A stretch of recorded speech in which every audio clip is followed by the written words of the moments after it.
नमस्कार। आज हम सुनते हैं गंगा स्नान की विशेष कथा। इसमें एक बार गंगा जी की घाट पर बहुत सारे लोग सभी लोग नहा रहे थे। कार्तिक का मास था। तब गौरा जी ने शिव जी से कहा, देखिए प्रभु, आज के दिन कितने लोग नहा करके तर जाते हैं। तब शिव जी ने कहा, गौरा, ऐसी बात नहीं है कि जो नहाता है वो तर जाता है। जो विश्वास पूर्ण नहाता है सिर्फ वही तर पाता है। तो गौरा जी ने आश्चर्यचकित होकर पूछा, प्रभु आप ये ऐसा क्यों कह रहे हैं? तो बोले, चलो मैं तुम्हें इसका प्रमाण दिखलाता हूँ। इसके लिए उन्होंने एक बुड्ढे का रूप बनाया और एक गड्ढे में गिर पड़े और बहुत ही चीखने लगे, अगर कोई मुझे बचाओ, कोई मुझे बचाओ।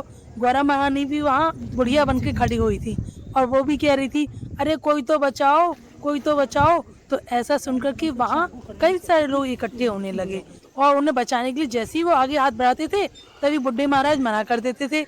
शिव जी ये कह करके कि बस ये ध्यान रखना, जिसने भी पूरे तन मन धन से गंगा जी नहाई हो बस वही मुझे छू सके, नहीं तो जो मुझे छुएगा ना वही भस्म हो जाएगा। ये सुनते ही जितने लोग पास में आते थे वे तुरंत दूर हट जाते थे। ऐसे ही करते करते सुबह से शाम हो गई। एक भी मनुष्य ऐसा नहीं था जो विश्वास पूर्ण ये कह सके कि हाँ, हमने गंगा स्नान किया है और अब हम तुम्हें बाहर निकाल सकते हैं। तभी एक छोटा सा लड़का आया, 12 से 14 साल का। वो आया और उसने कहा, बाबा चिंता मत करो, मैं तुम्हारी मदद कर दूंगा। तो बुढ़े बाबा ने कहा, बालक तुमने क्या गंगा जी स्नान कर लिया है? तो उन्होंने कहा, हाँ मैं तो अभी भी गंगा जी नहा के आया हूँ और गंगा जी नहाने से तो सारे पापों का नाश हो जाता है, अब मुझे कोई बस नहीं कर सकता। बस ये सुनकर भगवान प्रसन्न हो गए और उन्होंने उस बालक को दर्शन देकर के कहा कि सच में सही मायने में तुमने ही आज गंगा स्नान किया है।